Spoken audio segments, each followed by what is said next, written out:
Bismillahirrahmanirrahim. Assalamualaikum warahmatullahi wabarakatuh. Bismillahirrahmanirrahim. Innal hamdalillah nahmaduhu wa nasta'inuhu wa nastaghfiruh wa na'udzu billahi min shururi anfusina wa min sayyiati a'malina. May yahdihillahu fala mudilla lahu wa may yudlil fala hadiya lahu.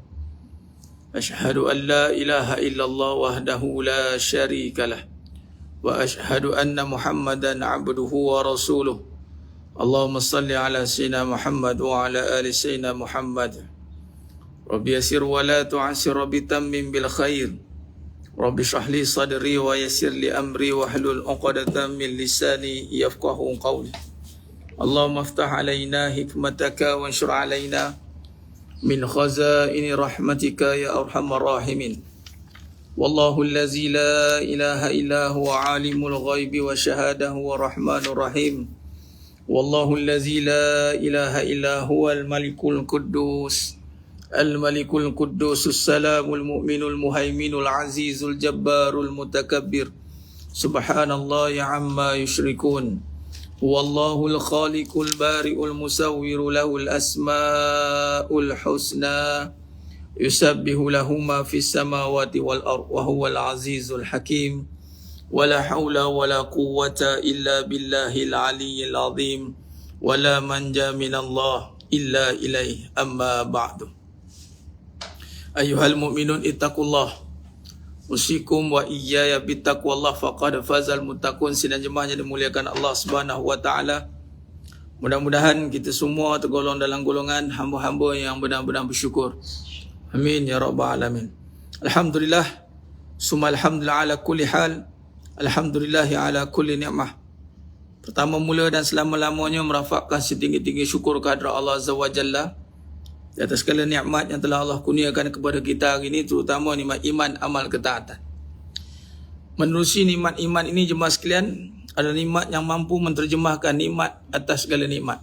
Bermaksud, adapun dunia ini adalah nikmat yang kecil. Dunia ini nikmat yang kecil. Dan dunia ini, kata Allah Subhanahu wa taala surah Al-Hadid ayat 20, "Wa mal hayatud dunya illa mata'ul ghurur." Adapun kesenangan ataupun kehidupan dunia ini, kesenangan dunia ini, nikmat dunia ini adalah nikmat yang menipu, nikmat yang tidak kekal. Namun bagaimana kita nak menikmati dunia ini agar dia kekal nikmat, malah bukan habis di dunia saja, sehingga kan kita boleh menikmatinya selama-lamanya. Bagi contoh orang kata harta ni tak boleh bawa mati katanya. Mula-mula kita cari harta bagi nak mati. Lepas tu kita kata harta tak boleh buat mati. Dah tu cari harta buat apa? Yalah untuk ni lah, sebab kita tak nak rasa macam nak mati lah Ustaz. Sebab tak ada harta ni macam nak mati juga katanya. Dia kata. Dia panggil apa? Bukan segala-galanya yang harta, tapi harta segala-galanya. Dia tukar-tukar ayat macam itulah ayat dia. Namun kalau kita terjemahkan dalam perbahasan iman, sebenarnya iman membawa solusi yang tepat dan tidak perlu kita orang panggil berbelah bagi. Yang berbelah bagi ni sebab kita tak berbalik kepada asas yang sebenar. Sebenarnya harta ni memang boleh buat mati. Memang boleh buat mati. Tapi dengan syarat bermula dengan yang mati. Bermaksud fikir mati dululah. Fikir mati dulu. Mati bawa apa? Pahala. Harta boleh jadi pahala tak? Boleh. Nah, kalau harta tu nak buat mati, pastikan jadi pahala. Tu je perbahasan dia. Tapi kalau kita pisahkan harta-harta, pahala-pahala ataupun dunia-dunia, akhirat-akhirat, itu jadi macam nak mati, kerja separuh mati. Akhirnya tak dapat apa, tak dapat untuk kita nikmati. Lala sekali tak puas hati. Itulah. Kerja bagai nak mati, lala sekali tak puas hati. Nak menikmati hidup ni, tak dapat memuaskan hati. Sebab apa? Sebab untuk puaskan hati bukan dengan dunia. Untuk hati kita merasai kepuasan itu adalah dengan keimanan. Iaitu pahala, manfaat. Dalam bahasanya adalah perbahasan tentang benefit. Kita pakai itu betul-betul memberi benefit pada kita. Memberi satu perkara yang bukan sekadar untuk tengok Allah ajar. Dunia ni Allah kata dalam surah Al-Hadid ayat 20. Hati-hati dengan dunia ini sebab dunia sifat dia suka bermegah-megah, suka menunjuk. Sebab dunia ni sepatutnya Kalau kita tidak nampak kepada manfaat, pakai tak ada manfaat atas kita, sekadar nak show off saja, akhirnya dia akan membebankan orang tu balik. Apa bebanan dia? Dia tidak boleh menikmati apa yang dia usahakan itu. Niat dia salah. Sebab tu atas nikmat dunia ni yang kata menipu tu, asal dia nampak macam seronok, rumah besar, katalah nak rumah besar. Tapi dalam dia nak dapatkan rumah besar, niat dia tu bukannya untuk jadikan amalan. Malah dia tak nampak amal pun yang pertama. Dia tak nampak hidup ni adalah usaha amal, yakni untuk dia dapatkan pahala pada setiap perkara. Kalau itu tidak difikirkan, tidak dihayati, bagaimana dia nak tukar apa saja dia dapat jadi pahala? Dia tahu nak ada je. Bahasa mudah, korang-korang nak ada, korang-korang kita usaha ni nampaklah hasilnya. Tak adalah orang kata kita ni usaha je, apa hasil kau buat katanya. Nampak no dia berusaha tu nak tunjukkan betapa berhasil dia berusaha. Kenapa? Akhirnya bila dia berusaha untuk menunjuk je, ra'un, hati-hati. Dunia ni akan jadi ra'un. Dia akan membawa kepada bebanan hati. Apa bebanan hati? Tu tadi, tak puas hati. Dia sukar untuk menikmati, kadang-kadang harga barang tu mahal. Orang lain tengok, seronoknya lah pakai kereta ni, mahal kereta ni. Tapi bila dia dah pakai, jadi biasa.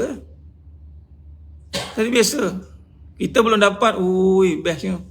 Ni kau dapat ni, yang dah dapat, biasa je katanya. Kita tak nak dapat dunia ni, mula-mula beria-ria kita. Macam excitement betul. Excitement. Nak dapat tu sampai tarik rebel merah lah. Tadi, pada saya pada Batu Cave, ada kuliah duha dia habis pukul 11 lebih. Singgah. Dia motor je, ambil barang. Ada satu tu tengah berbalut lah motor tu. Ada ribbon merah lah atas tu. Ni sekejap lagi ada orang nak ambil ni. Main tarik apa nama? Dia punya sarung tu lah. Sama lah dengan kereta pun kan. Saya tanya berapa lama dia punya excitement tu. Waktu tu lah. Sehari nak maintenance dia. Nak bikin tayar botak dia. Botak kepala kan. Depan saja 400 tayar. Tu yang paling minimum ke. 700 ada tayar belakang ke 800. 2 biji 4 biji tayar kereta. Tak kena gaya memang berselubung lah motor tu. Excitement tu dunia ni sekejap. Tapi kita tak naklah dia terhenti kat situ. Macam mana kita nak melihat dunia ni akhirnya dia tidak menjadi hanya sementara.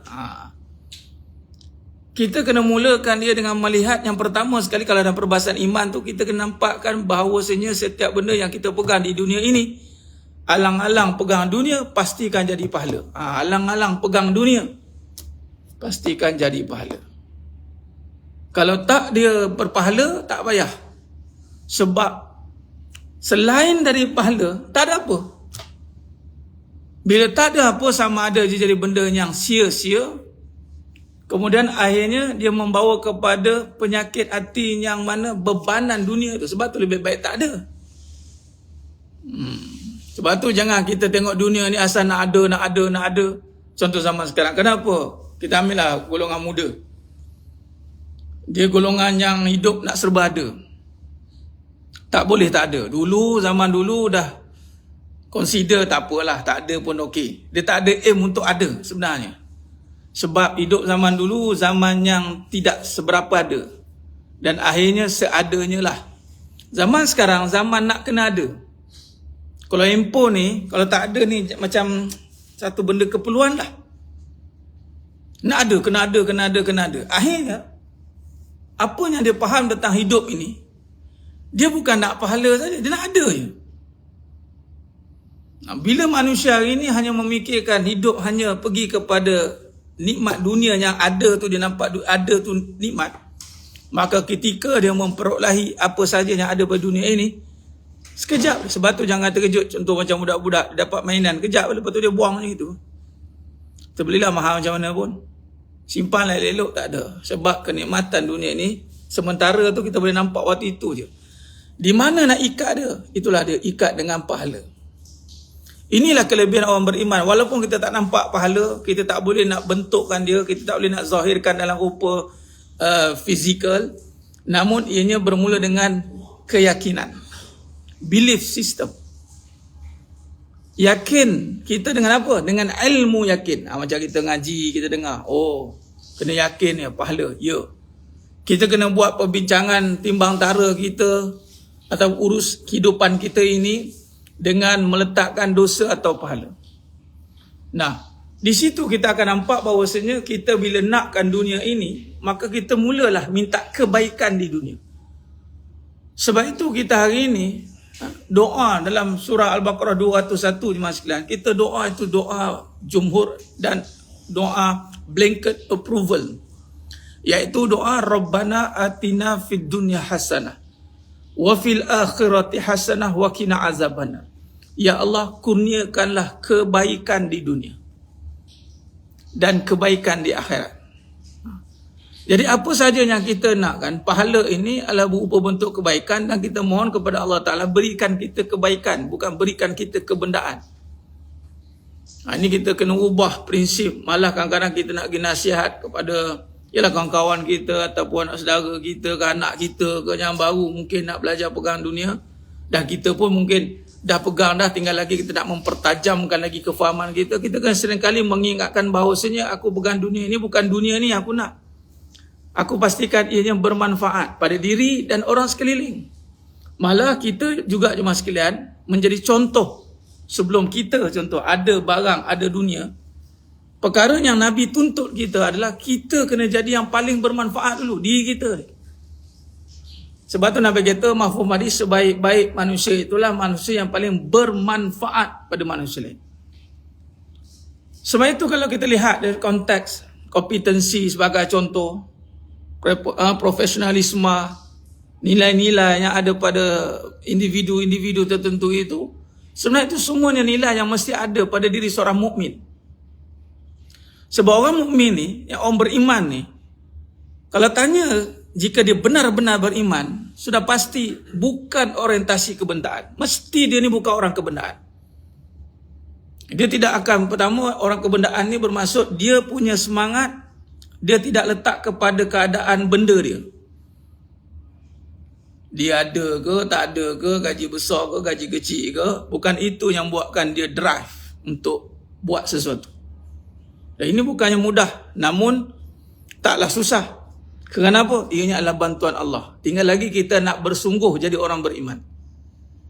Dikurniakan, Allah akan kurniakan semangat itu melalui ilmu. Macam ni kita belajar, kita dengar. Mulalah kita hari ini, apa pun kita buat, kita akan perbarui niat. Tajdidun niat, dia panggil, perbarui niat. Inna amalu biniat. Nabi kata, setiap amal itu bermula dengan niat. Dan kita akan dapat apa yang kita niatkan.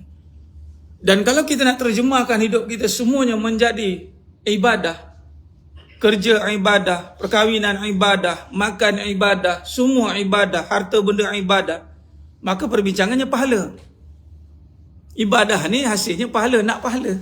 Kahwin nak apa? Nak pahala.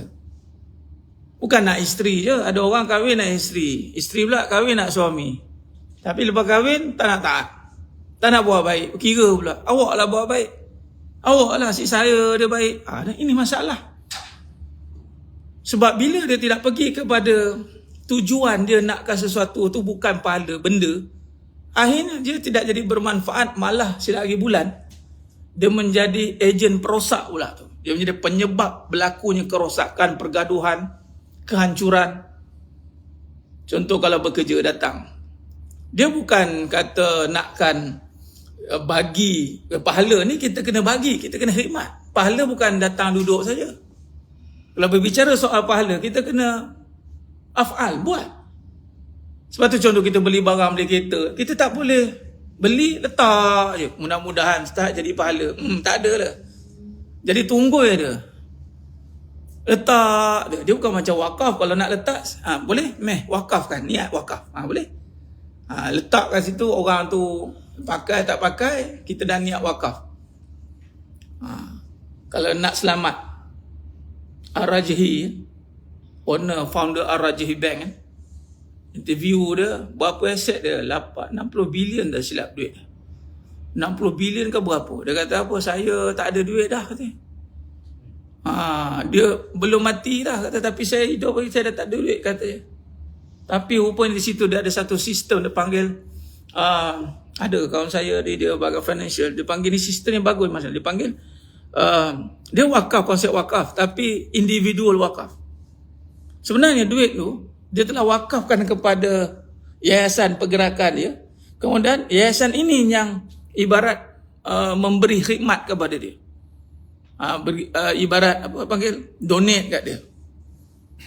Khidmat, bayar berapa nak pakai. Kalau kita sebenarnya tahu berapa kita pakai sebulan. Katalah kita gini 10,000. Kita pakai 10,000 tu lah. Duit kita juta-juta tu kita dah wakafkan lah. Wakaf tu lah mengurus kita. Cerdik dia buat macam itu. Bukan lagi dia nak kena uruskan duit tu dah. Sebab kalau dia uruskan duit tu belum tentu jadi pahala. Cerdik. Ni adalah ilham. Belum tentu semua orang ada harta boleh jadi pahala. Belum tentu mas sekalian. Kalaupun contoh kita ada, katalah kita ada 100,000 sekarang. Kita buat pertukaran nak beli satu jongkong emas. Seketul jongkong emas. Nak tak nak, kita kena bagi 100,000. Buat dapat seketul jongkong emas. Mana boleh kita bagi, saya nak jongkong seketul tu, saya bagi separuh lah. 50,000 ni saya sayang lah katanya. Tak boleh lah. Sama juga kira jam pahala. Kalau kita nak pahala, kita ada 100,000. Kita nak tukar 100,000 ni semua jadi pahala, tiba kita pecah dua. 50,000 ni je lah pahala, 50,000 ni tak payah kot jadi pahala, tak apalah. Ibarat kita telah tadi satu jongkong emas, kita gerak dua. Sebenarnya kalau kita ikutkan kaedah kita, kalau betul nampak pahala, semua benda ni sehingga kan Sayyidina Abu Bakar Siddiq radhiyallahu telah tunjukkan kepada kita bagaimana sifat iman yang siddiq ini memang dia akan habiskan semua di jalan Allah. Apa yang tinggal kepada engkau, Allah dan Rasul. Kita pun respect lah dalam level keagamaan yang ada kat muka bumi ni sekalian. Tak ada lagi yang akan boleh buat macam orang Islam buat. Silat bulan, kumpul harta lagi ada. Pegangan-pegangan yang lain. Itu kalah kat situ. Islam tidak. Islam boleh hidup tanpa harta. Penganutnya, ini Islam, malah yang menjadi ketuanya, macam Nabi kan, ketua kan, seagama ada ketua-ketua agama. Bukan konsep crowdfunding, rice funding, tak. Malah Nabi SAW, setiap harta yang Nabi dapat daripada peperangan, Ghazwah, 1/3 milik Allah dan Rasul. Banyak mas sekalian, bukan sikit, 1/3, 1/3 tu, Nabi punya. Dan Nabi sebenarnya kaya raya. Dan pengasas kepada sistem Baitul Mal adalah Nabi SAW. Nabi dapat, Nabi ambil balik apa yang Nabi perlu je. Kemudian selebihnya Nabi akan bangunkan untuk umat. Ini sebenarnya.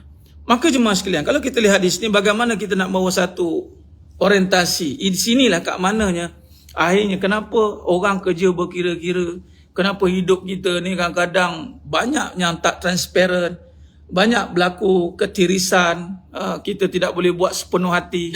Isunya adalah kita tak nak ambil manfaat dan memberi manfaat. Kita tak nak. Hidup kepada kebendaan ini telah terlampau dominan dalam pemikiran manusia. Sehingga kan dia ingat, dia kerja, yang penting dia dapat gaji, dapat duit, beli kereta, beli rumah, itu manfaat bagi dia. Sebenarnya tidak ya mas sekalian. Itu masih belum memberi apa-apa makna kalau sekadar dia bekerja, dia ada kereta, ada rumah saja. Tapi dia bukan jadi seorang yang bermanfaat. Dia tidak jadi apa-apa. Sebab itu Islam mengajar kita orang beriman betul-betul membebaskan kita daripada cengkaman belenggu. Kalau kita pergi kepada perbahasan akidah pula, tauhid, kita tidak akan benarkan ada kuasa lain yang cuba menguasai kita, yang tak selayaknya menguasai kita. Kita akan jadi orang yang tidak mampu berkembang. Sebagai contoh, kan? Contoh konsep merdeka. Tiba-tiba ada satu kuasa lain yang tak selayaknya menguasai kita. Kita tak nak, kita tak suka. Tak layak dia kuasai kita. Begitu juga dengan manusia. Tiba-tiba ada benda lain yang mengikat prestasi kita, hidup kita. Apa dia? Harta. Benda. Datangnya konsep iman yang benar, membebaskan manusia daripada alam kebendaan. Inilah jiwa yang merdeka, jiwa yang bebas, jiwa yang mampu berkembang. Dan kebahagiaan dia bukan bermula dan habis di sini saja.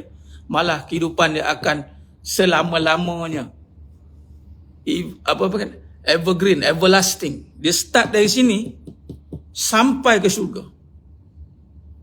Sebab itu hari ini kalau kita lihat berbagai-bagai isu atau penyakit-penyakit yang timbul daripada orang kata kemanusiaan punya aspek, penyakit-penyakit kemanusiaan akhir zaman, memang kalau tengok daripada sudut biologi tu, bawalah kepada neuro punya isu otak, walhal sebenarnya dia bermula pada kefahaman. Sebab tu dia perlukan pakar psikiatrik untuk fahamkan balik dia, betulkan balik alat tuju dia.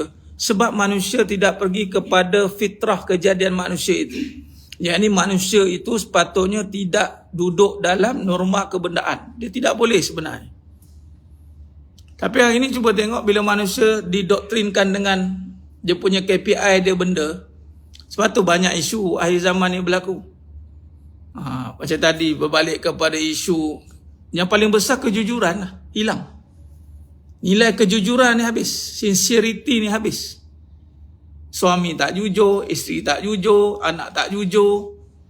Buat baik dia berbaik-baik ni ada makna. Ada udang sebalik mi. Dengan pekerja dengan majikan tak jujur, majikan dengan pekerja tak jujur. Sebab masing-masing nak apa? Take for granted. Masing-masing nak ambil kesempatan. Nak ambil peluang atas orang ni. Orang ni ambil peluang atas ni. Sebab apa isu dia? Kebenaran.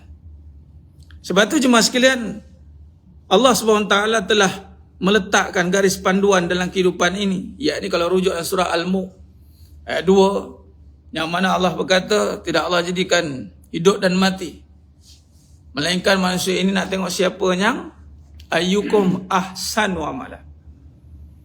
Hari ini kalau kita keluar daripada perbincangan kebenaran, perbincangan yang terikat dengan perkara-perkara yang membawa pada kerosakan, kita kena berbalik dan mulakan balik ataupun pastikan kita ini membawa kepada perbahasan perbincangan amal yang terbaik. Ayyukum ahsanu amala.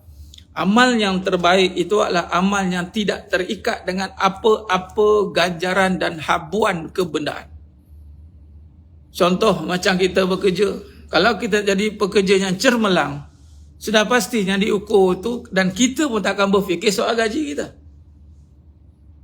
Pekerja yang cermelang, sebenarnya kalau tanya, dia betul-betul nak menjiwai kerjanya.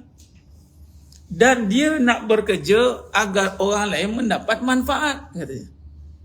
Dan dia nak bagi yang terbaik agar orang lain tak susah. Dan dia benar-benar lagi penting dan yang nombor satunya adalah dia sangat menghargai kerjanya. Appreciate. Itu konsep kesyukuran. Dan manusia atau sesiapa yang berjaya hidup dengan konsep kesyukuran dari menghargai, nak memberikan terbaik, maka dia sedang berada dalam perbahasan amal yang terbaik. Dia buat ni, gaji ni nak bubuh mana Ustaz? Duit Allah ajar dah. Hidup ni semua dah dalam tata cara yang Allah telah tetapkan. Manusia dia nak ambil tahu atau tidak, tu saja. Sebab tu tuntut ilmu ni wajib untuk kita ambil tahu. Bagi contoh dalam surah Al-Qasas ayat 77. Al-Qasas ayat 77 ini jemaah sekalian, terang-terang Allah nyatakan kedudukan dunia itu adalah sekadar keperluan.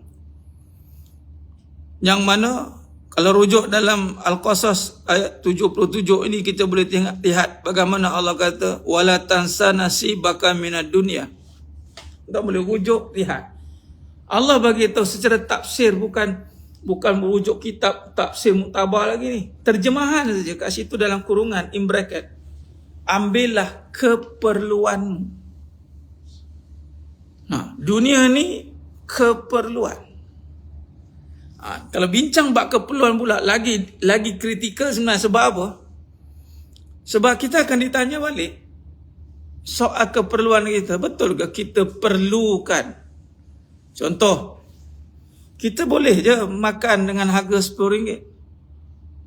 Tapi perlu ke makan sampai harga RM100? Atau question lah kan.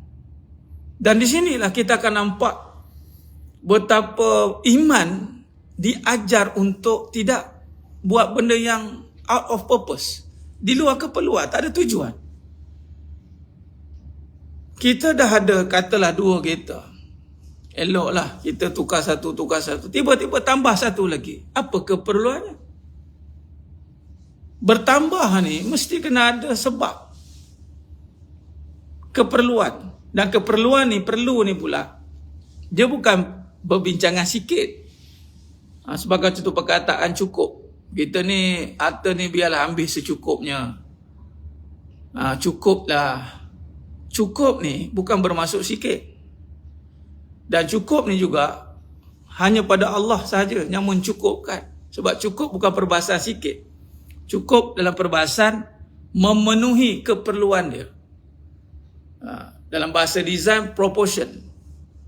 Kalau kata cawan tu, design dia besar ni, tu cukup lah tu, just nice. Dipanggil just nice. Bukan kata cukup tu sikit. Orang cukup, takut dengan perkataan cukup lah. Dia dengar macam sikit lah katanya. Dia nak banyak. Dunia ni bukan diukur dengan banyak. Malah kalau kita banyak contoh, kita ambil contoh lain. Contoh pernah kalau pergi isi aircon, gas, kereta kan. Cuba tanya, kadang-kadang kita bertanya kan, dan kita kena niatkan hidup ni adalah learning process. Belajar untuk melihat kebenaran, hakikat kehidupan. Belajar niat, minta Allah bantu. Mesti akan banyak hikmah kita akan dapat. Antaranya sebagai aircon. Kita kadang-kadang isi, tak sejuk kita minta isi aircon, gas kurang. Pernah tanya, berapa kena isi? Cuba tanya tu, berapa nak kena isi? Saya tanya, gas kurang. Kurang lah, kata bos, berapa nak isi? Dia ada nombor dia sengat lah. Ada bacaan dia. Kita faham bila kurang nak sejuk ni, kita faham apa? Bagi banyak sikit. Warna biru tu kan, biru merah kan. Biru tu bagi lebih sikit, biar sejuk sikit. Tahu dia jawab apa? Tak boleh bos, kena ngam-ngam. Lebih sangat pun tak sejuk, kurang pun tak sejuk. Ngam-ngam. Mak. Oh, ngam-ngam. Saya ingatkan kena bagi pulun biru tu banyak-banyak. Tak boleh bos, itu pun tak sejuk. Nampak prinsip. Mana boleh kata kita nak fikir banyak-banyak? Tak ada. Sebenarnya kita ni just nice je. Macam contoh benda yang paling berharga dalam diri kita, nafas. Kan duit. Tapi orang letak duit tu dekat nafas. Bila tak ada duit tak bernafas. Siapa suruh kan?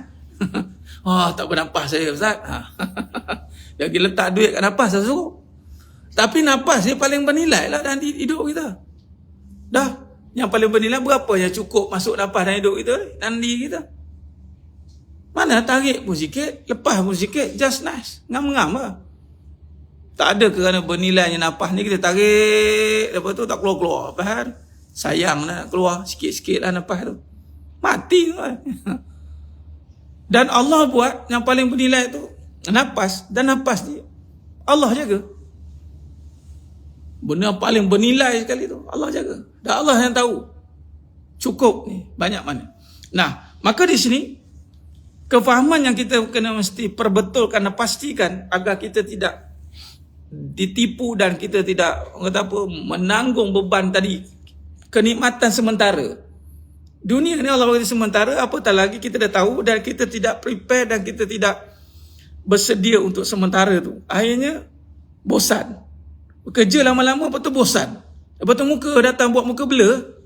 Datang blur, entah ulang kerja sama je katanya. Padahal diri sendiri yang salah. Dia salah. Dia sebab apa? Sebab dah salah tu, Allah bagi tahu dah orang beriman ni special ni, kita ada troubleshooter. Kita ada exit way untuk hadapi dunia yang akhirnya sebenarnya kita tak perlu melalui proses bosan tu pun. Kita dah ada panggil breaking lah. Kita boleh buka dah sistem tu.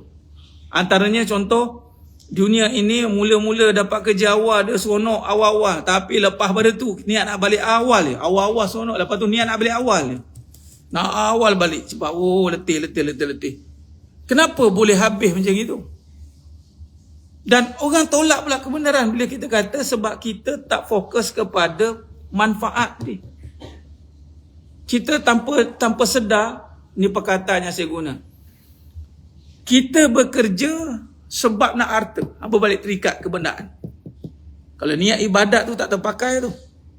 Sebab kalau kita jadikan kerja sebagai ibadat, dia tak boleh niat untuk harta sepatutnya. Memang tak terpakai, malas lagi bulan boleh berubah jadi perkara yang fasik, rosak. Patutnya dia kerja bukan nak harta. Berapa ramai ni dia niat kerja sebab nak harta ni. Dia ayat macam ni, aku nak cari harta ni, kena kerja lah. Mana dia kerja nak harta. Yang macam ni direction lama-lama dia akan bosan. Sebab harta sifat dia jumud, tak bergerak apa. Tapi ada orang dia bekerja sampai dia berharta. Nampak tak? Nampak je sama tu. Dia bekerja sampai dia berharta. Sebab dia bukan fokus harta, dia fokus kerja. Dapat harta, dia uruskan keperluan. Bayar tu, bayar ni, dia kerja lagi. Dia kerja konsisten, kerja niat jaga elok. Lama-lama harta, dia berkat, berharta, Allah kembangkan harta dia. Dia tak fokuskan pun harta. Harta ni perlu bagi dia, tapi tak fokus. Dia fokus, dia nak buat kerja yang terbaik. Sebab aku tak nak hidup aku bosan, aku tak nak kerja aku bosan. Nak kerja lama ni. 15 tahun, 20 tahun, 30 tahun kerja. Takkan nak bosan pula datang. Contoh, nak hidup lama ni. Takkan nak hadap hidup yang sama, hari-hari ngadap jalan, ngira jalan. Bosan. Ulang tengok jalan yang sama. Hari-hari jalan yang sama. Sebab tu kadang-kadang orang dia akan jadi hidup yang kena hipnotis. Blur je bawa kereta, tahu fikir apa lah. Menung bawa kereta. Dah boleh termenung bawa kereta. Blur. Kena hipnotis dengan diri sendiri. Hipnotis apa? Kena pukau dengan rutin yang membosankan. Sebab tu iman ni memang keluar daripada kejemudan. Lagi sekali, bersyukurlah, beruntunglah jadi orang beriman. Kerana kita berusaha untuk melihat manfaat di sebalik kebendaan. Malah lebih tepat bahasa mudah, pahala lah. Itu bahasanya. Ini kita cuba syarahkan lah dia. Kita tak nak lah sampai dulu, sampai ke sudah pahala. Faham setakat tu je. Pahala lah. Pahala dia perbincangannya manfaat. Sebab tu sebagai contoh, ada seorang jemaah kita lah. Dia ni datang talaki kelas. Saya ada buat kelas talaki setiap Ahad. Bukan pernah bawa sempak. Lepas habis tu dia borak dengan saya. Rupanya dia ni salah seorang daripada orang penting dalam cyber security. Jaga database negara ni. Apa nama tu yang dekat Cyberjaya tu, apa CYM apa. Apalah logo tu kan. Database ni lah.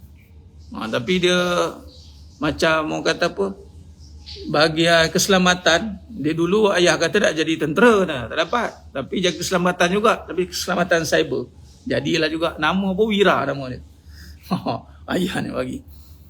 Ustaz, macam mana ya? Dia kata, nak jadikan kerja saya ni ibadah. Saya kata, Tuhan menjaga keselamatan negara di database ni daripada scammer, daripada curi data negara-negara besar tu kan ada. Saya pun tahu. Itu kan terjemahan nama Allah ya Salam, yang memberi kesejahteraan dan keselamatan. Sebagaimana Tuhan niat untuk menjaga dan menterjemahkan nama Allah, memberi keselamatan, asbab nama Allah ni orang beriman ni. Maka selagi itulah kerja itu jadi ibadah dan tidak melanggarlah segala perkara yang haram. Melakukannya haram janganlah. Keselamatan kan ya salam, Allahumma antas salam wa minkas salam. Terjemahan keselamatan itu. Bayangkan. Makna kata kalau dia betul niat dia untuk menterjemahkan sifat kebesaran Allah melalui keselamatan itu, ya salam itu, melalui teknologi yang ada, membuatkan orang aman, negara aman, maka pahala. Saya cakap ruginya. Contoh orang buat jalan, engineer yang buat jalan ni, ruginya kalau dia tak nampak pahala pada jalan yang dia buat tu. Penyambung silaturahim, pemudah bagi orang nak balik kerja, pergi kerja, pergi masjid, balik masjid, pergi belajar, balik belajar. Kalaulah dia tahulah yang dia buat itu jariah dia, dialah orang paling seronok. Sama juga yang kita bekerja, apa pun bidang sebenarnya. Sebab tu iman ni meresapi bagi semua bidang. Meresap. Sebab tu Islam ni bukannya juz'i, yani juzuk by juzuk. Bukan. Islam ni adalah kafah, meliputi. Cuma pahaman-pahaman je masuk, pahaman sekularisme, pisahkan. Agama lain, kerja lain, dunia lain, akhirat lain. Itu sekularisme lah. Masuklah pahaman liberalisme. nak bebas. I tak suka lah. Kita kan kerja-kerja lah cerita halal haram, pahala dosa. Ingat ni kelah agama ke? Orang tak suka. Setengah orang tak suka. I'm a professional, you know. You know terus kan. Dia tak tahu Nabi lagi profesional daripada dia. Dia bawa satu pangkat dia. Nabi bawa pangkat Nabi pegang. Dah ada contoh pun sehingga membangunkan civilization, ketamadunan dunia. Tak payah nak lawan Nabi. Nabi lagi hebat. Kan? Kadang-kadang orang cuba nak bebas. Liberal ni dia nak bebas. Dia tak nak kaitkan dengan dosa pahala. Datang lambat kerja sebagai contoh. Kau tahu datang lambat ni dosa. Kau makan gaji haram kau tahu. Ui, marah orang. Try cakap macam tu. Sebab apa? Kau janji berapa? Kau janji kerja berapa jam? Kau ambil gaji berapa jam? Kau datang kau apa? Balik kau apa? Gaji berapa ambil? Berapa tahun dah kau buat macam ni? Cakap. Contoh. Macam mana kau nak ganti? Lambat datang kita beria-ria datang cepat tu bukan takut kena gaji potong. Takut ambil gaji haram. Tu saja.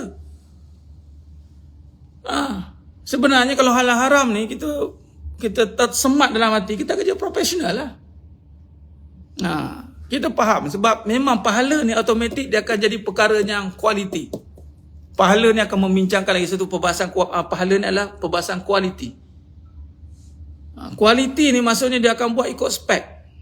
Dia tak akan tipu je. Kalau A, kalau B, dia tak akan tipu. Nampak? Jadi jemaah yang muliakan Allah SWT. Maka di sini kalau kita lihat dalam kita nak pastikan hidup kita ini sentiasa berada dalam jalan landasan dan jalan yang benar, maka memastikanlah pandangan kita ni menuju pada pandangan iman. Yakni jangan kita kaitkan apa saja perbuatan amalan yang kita lakukan ini, kita kaitkan dan cuba sandarkan kebendaan. Walaupun kita perlukan dia. Kita letak keperluan saja. Kebendaan ni sekadar keperluan. Kalau keperluan itu mahal, perlu mahal lah. Dia bukan kata kena murah-murah, tidak juga. Islam bukan suruh pakai murah-murah. Tidak jemaah sekalian. Dia panggil keperluan. Keperluan ni ikut manfaat bagi sesuatu perkara. Dan kita nilai dengan ilmu yang kita ada. Dengan kewarasan yang kita ada. Perlu ke? Bila keperlu ni, dia jadi lain. Jadi kesimpulan yang kita boleh buat pada tengah hari penuh barakah ini jemaah sekalian. Yang pertama, kita kena meletakkan kembali pandangan dalam sudut kehidupan ini yang bahawasanya kebahagiaan tadi, semangat yang kita nak bina dalam hidup ni, dia tidak ada expiry date, dia tak ada seketika tak. Walhal Allah bagi tahu dah dunia itu sementara, penipuan. Wa mal hayatud dunya illa mata'ul ghurur. Kesenangan dunia ni kesenangan yang menipu. Datang iman, dia nak avoid, nak halang ataupun nak cuba tukar yang tipu tadi agar jadi berpanjangan. Kita tak nak sia-sia. Macam tadi sekolah duha saya kata apa? Kesimpulan saya cakap, jangan kita mati dengan mati yang kecewa. Yang ni kecewa dengan dunia. Jangan. Kita macam kita frust dengan dunia ni. Lepas tu kita mati. Jangan. Itu sebenarnya mati orang beriman tu. Dia kena mati dengan kepuasan. Mati dengan kerelaan. Dia tak boleh nampak dunia ni frust. Sia-sia dia aku kat dunia ni. Tak boleh sebenarnya. Sebab kalau sia-sia tu bermaksud kita nampak dunia je lah. Walhal kalau kita boleh tukar dunia ni menjadi pahala, tak ada satu pun yang sia-sia. Rabbana ma khalaqta hadza batila subhanaka faqina azabannar. Jadi ini yang kita perlu perbaiki dan perhatikan dari masa ke semasa, termasuk dalam perbahasan tajdidun niat, memperbarui niat, memperbaiki niat kita dari masa ke semasa adalah untuk meluruskan tujuan hidup ini agar tidak menjadi sia-sia, akhirnya membawa yang lebih bahaya dan parah, mengundang murka Allah Subhanahu wa taala. Dan Allah tidak jadikan dunia ni adalah untuk dihancurkan. Allah saja itu pencipta. Tapi kita jemaah sekalian, tugas kita ni adalah untuk memakmurkan alam ni. Kehadiran kita, kewujudan kita ini Allah jadikan untuk pastikan kalau kita jadi sesuatu perkara itu pastikan memberi manfaat, makmur. Kalau Nabi SAW itu rahmatan lil alamin. Kehadiran kita ni kehadiran yang memudahkan orang. Itu sebenarnya tujuan Allah jadikan dunia dan Allah jadikan kita sebagai khalifatu fil ard. InsyaAllah jemaah sekalian, itu saja perbahasan kita pada tengah hari penuh barakah ni. Mudah-mudahan Allah permudahkan, Allah bantu kita untuk terus menepani kehidupan ini dengan keimanan dan bantu kita untuk terus beramal dengan sebenar-benar amalan. InsyaAllah, mohon ampun maaf Percaya kekurangan, terkasar kata itu kurang bicara dan penyampaian. Hanya Allah Ta'ala sajalah yang mampu menyempurnakan perbahasan kita pada tengah hari yang penuh barakah ni. Aku qali hadza wa astaghfirullahalazim li wa lakum. Wa bila taufiq wal hidayah. Assalamualaikum warahmatullahi wabarakatuh. Kita tangguh dengan tasbih kafarah dan suratul Asr. Subhanakallahumma wa bihamdik. Asyhadu an la ilaha illa anta astaghfiruka wa atubu. Bismillahirrahmanirrahim. Wal 'asr.